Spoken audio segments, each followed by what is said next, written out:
para penikmat drama, apa kabar?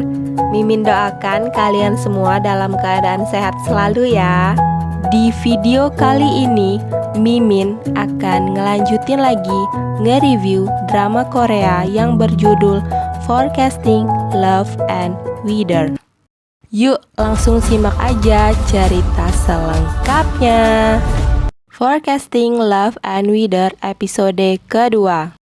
Ha-kyung memutuskan untuk membatalkan rencana pernikahannya dengan Ki-jun yang telah menjadi kekasihnya itu selama 10 tahun.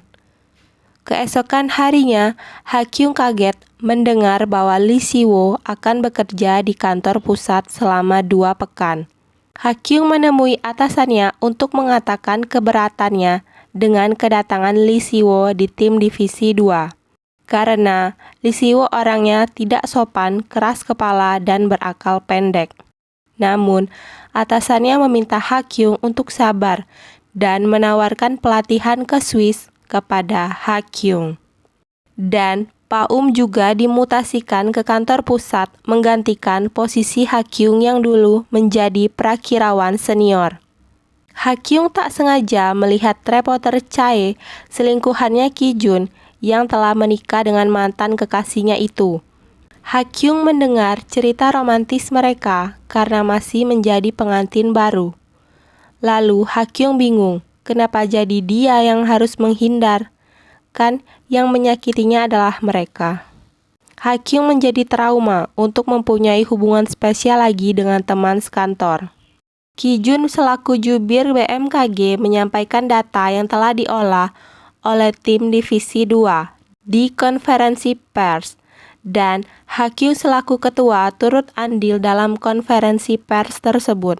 Setelah selesai, Ki-jun menanyakan lagi kepada Ha-kyung tentang pembagian apartemen bagiannya. Lalu mereka berdua pun mulai berdebat lagi.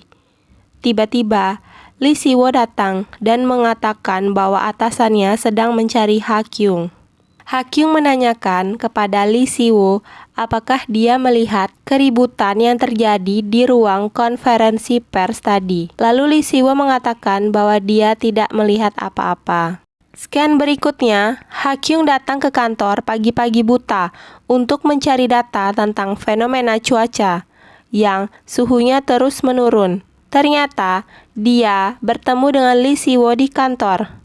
Lalu Si-woo memperkirakan mengenai bongkahan es yang menyebabkan terjadinya penurunan suhu dan terbukti bahwa itu adalah benar. Saat sedang mengobrol dengan Lee Si-woo, Ha-kyung menerima telepon dari saudaranya yang mengabari kalau Ki-jun mengirim surat ke rumah tentang pembagian apartemen. Ibunya yang mendengar hal itu lalu marah dan akan pergi ke kantor, ingin mencekik Ki-jun.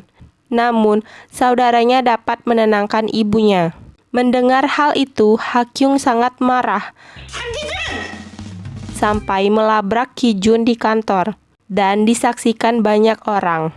Ha-kyung menyebutkan kekecewaannya selama ini kepada Ki-jun karena uang muka cicilan apartemen mereka selama ini banyak menggunakan uangnya Ha-kyung. Dan Ki-jun hanya mengeluarkan sedikit uang, tapi dia yang malah meminta bagiannya untuk dibagi 2. Dengan jelas, Ha-kyung memberitahu bahwa akan menjual apartemen tersebut dan memberi Ki-jun bagian hanya sebesar 7% dari harga jual apartemen. Ki-jun hanya bisa terdiam dan karyawan yang lain mengatakan kalau Ha-kyung sangat keren sekali dapat memberi balasan yang setimpal untuk cowok bajingan seperti Ki-jun. Ha-kyung lalu pergi minum bersama Lee Si-woo dan dia mengucapkan terima kasih atas saran dari Si-woo yang mengatakan jangan menghindar dari masalah karena Ha-kyung yang jadi korbannya di sini. Berkat Si-woo, Ha-kyung tak canggung lagi apabila bertemu dengan Ki-jun di kantor. Mereka lalu sibuk menceritakan sifat-sifat buruk dari mantan-mantan mereka itu. Karena pengaruh alkohol, Ha-kyung tak sadar telah melakukan hal di luar batas. Ya, cinta satu malam itu telah terjadi.